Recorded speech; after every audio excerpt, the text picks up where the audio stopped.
It was a quiet morning in the small town of Brooksville, a place where everyone knew everyone and secrets were supposed to be rare.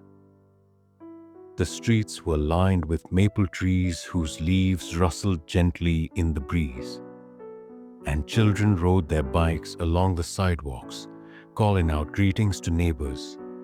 But on this seemingly ordinary day, the Wilson family, normally the picture of suburban happiness, would vanish without a trace, leaving the town in shock and authorities scrambling for answers. The Wilsons were well liked, if somewhat private. Mark Wilson, a 42-year-old accountant, worked from home and kept to a strict routine.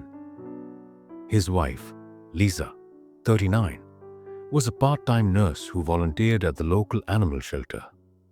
They had two children, Emily, 16, and Jacob, 12. Neighbors often saw the family together in the evenings, playing board games or sitting on the porch, enjoying the summer air. No one had ever suspected anything was amiss. The morning of the disappearance began like any other. Mark left for his home office early. Lisa dropped Emily off at school, and Jacob stayed home with a babysitter while Lisa worked her shift at the clinic. But by noon, when Lisa's shift ended, the family's routine started to unravel. Emily never came home from school. Mark hadn't been seen since that morning, and Jacob's babysitter reported that he had mysteriously vanished from the house for a brief period but returned seemingly unharmed. Neighbors started noticing oddities. The Wilsons' house, which was usually pristine, had its front door slightly ajar. Mail piled up in the mailbox, and the family car remained in the driveway. Friends who tried to call or text the Wilsons received no response. By evening, the police were notified. Detective Sarah Bennett, a seasoned investigator with over 15 years on the force, was assigned to the case. She arrived at the Wilson residence to find a scene that seemed ordinary yet eerily silent. The house was undisturbed, no signs of struggle, no broken windows, and no forced entry. But subtle details set off alarms. A half-finished cup of coffee sat on the kitchen counter. Emily's backpack was still by the front door, and Jacob's favorite toy lay abandoned on the living room floor. The first step was to canvass the neighborhood. Bennett spoke to neighbors who reported seeing Mark leave for his office at 7:30 a.m., Lisa returning from dropping Emily off, and Jacob playing outside briefly before disappearing. Interestingly, one neighbor claimed to have seen a dark SUV parked near the Wilson house around 10 a.m., but the witness couldn't describe the driver. Surveillance footage from a nearby convenience store captured the Wilsons' morning routines, but no unusual activity beyond the fleeting SUV. Detective Bennett began to piece together a timeline. Everyone in town knew the Wilsons, and no one had any reason to harm them. Or so it seemed. Interviews with friends, co-workers, and relatives revealed nothing suspicious. Financial records showed no recent large transactions, debts, or insurance changes. It was as if the family had simply vanished into thin air. Then came the first major clue. While inspecting the backyard, Bennett noticed a small, freshly dug patch of soil near the garden shed. It was carefully concealed under fallen leaves and hardly noticeable. Upon closer inspection, police discovered a small wooden box containing Emily's school notebook and a few of her personal items, but no indication of what had happened to her family. Forensic analysis showed no blood or fingerprints, only faint traces of soil. As the investigation deepened, the focus shifted to the dark SUV. Bennett tracked its registration, to a man named Aaron Crowley, a drifter with a long criminal record involving burglary and kidnapping. Crowley was known to live off the grid, traveling between states and avoiding consistent addresses. When police attempted to locate him, they found his latest hideout abandoned, but evidence suggested he had been in Brooksville recently. Witnesses recalled seeing Crowley lurking near the Wilson house in the days leading up to the disappearance.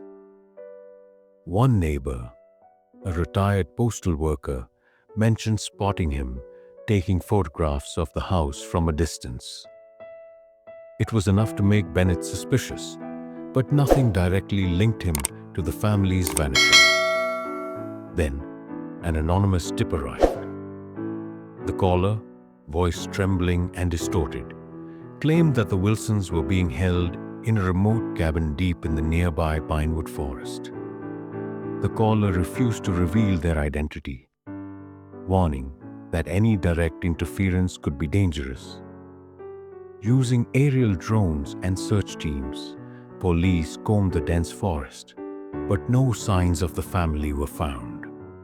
Only abandoned campsites and traces of someone who had been living off the land. The town grew restless. Rumors spread quickly. Had the Wilsons left voluntarily, kidnapped for ransom, or worse? Social media amplified every unverified sighting and conspiracy theory. Detective Bennett tried to keep the investigation grounded in facts, but the pressure mounted. Weeks passed with no breakthroughs. Then, a critical discovery shifted the case entirely. A local hiker found a small, abandoned cabin deep in pinewood forest. The cabin was empty, but inside, police found a chalkboard with strange symbols, several maps of Brooksville, and a handwritten note that read, "They are never safe." They know too much forensic analysis linked the handwriting to Lisa Wilson. This revelation puzzled authorities. Had Lisa left clues intentionally, or had someone coerced her into writing them? Bennett and her team expanded their investigation to friends and extended family. Financial records revealed a hidden bank account belonging to Mark, containing transfers to an offshore account. The money trail led to a shell company registered under the name of Crowley's known associates. It appeared that Mark had discovered something dangerous, something worth hiding or protecting. A breakthrough came when an informant reported seeing a man matching Crowley's description near the outskirts of town, attempting to sell personal items belonging to the Wilsons. Police executed a careful sting operation, capturing Crowley after a tense standoff. In his vehicle, they found several of the Wilsons' belongings, including Jacob's backpack and Emily's favorite book. Crowley, however, refused to reveal the location of the family, demanding a ransom that was never communicated to the authorities. With Crowley in custody, the town's anxiety grew. Law enforcement believed the Wilsons were still alive, but couldn't locate them. Days turned into weeks, and the investigation stretched into months. Crowley remained silent, his smirk a constant taunt to authorities and families alike. Then, an unexpected development occurred.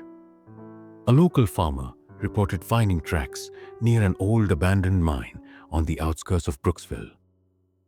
Police followed the trail and discovered a hidden underground chamber. Inside were the Wilsons, alive but terrified, weak and traumatized. Crowley had held them there, moving them periodically to avoid detection. The family had been kept isolated, fed minimally, and constantly threatened. The rescue was both triumphant and harrowing. Medical teams attended to the Wilsons immediately, while law enforcement secured the site. The family revealed chilling details about Crowley's manipulation and threats. He had demanded they provide financial information, forcing Mark to transfer funds while keeping the family under constant surveillance. Lisa had left loose in a desperate attempt to guide authorities to them. Crowley faced multiple charges: kidnapping, extortion, and unlawful imprisonment. His trial became a national spectacle, revealing the meticulous planning and psychological torment he inflicted on the Wilsons. The town of Brooksville slowly returned to normal, though scars remained. The Wilsons, once symbols of ordinary suburban life, became living reminders of how quickly danger can infiltrate even the most peaceful communities. Detective Sarah Bennett reflected on the case months later. She had solved numerous crimes in her career, but the Wilson disappearance was different. It wasn't just about tracking down a criminal. It was about understanding the human mind, the lengths people will go to protect their families, and the thin line between normalcy and chaos. Even now, when neighbors walk past the Wilson house, they pause. The maple trees still rustle. Children still ride their bikes. But the shadow of what happened lingers. A reminder that the quietest towns sometimes hold the darkest secrets. Thank you so much for watching this story till the end. I hope you enjoyed it and maybe even learned something from it. If you'd like to hear more stories like this, full of life lessons, drama, and emotions, make sure to hit that subscribe button and turn on the notification bell so you'll never miss an update. Your support means the world, and it helps me keep bringing you more inspiring and unforgettable stories. Stay tuned, because more amazing stories are on the way.